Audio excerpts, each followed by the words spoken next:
Hey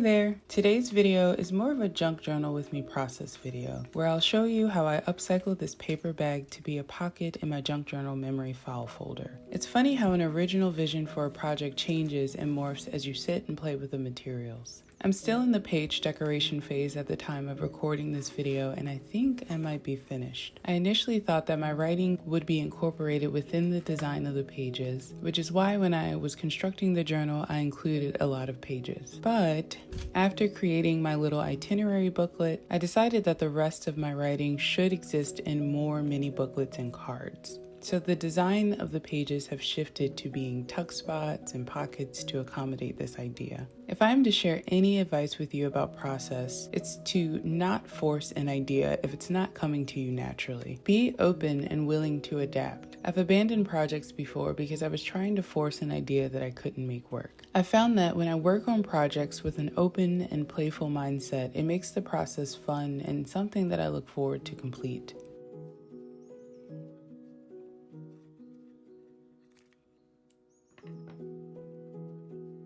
There will be an extra video coming up this week on the 25th in partnership with Juni Desireé's Keepsake Journal Challenge. My theme for that day is love, which is perfect for this junk journal memory file folder because it's about celebrating my 3rd wedding anniversary. Make sure to pop in to watch that video and check out Juni Desireé's channel to see more keepsake journaling prompts. A link to the channel will be posted in the description below.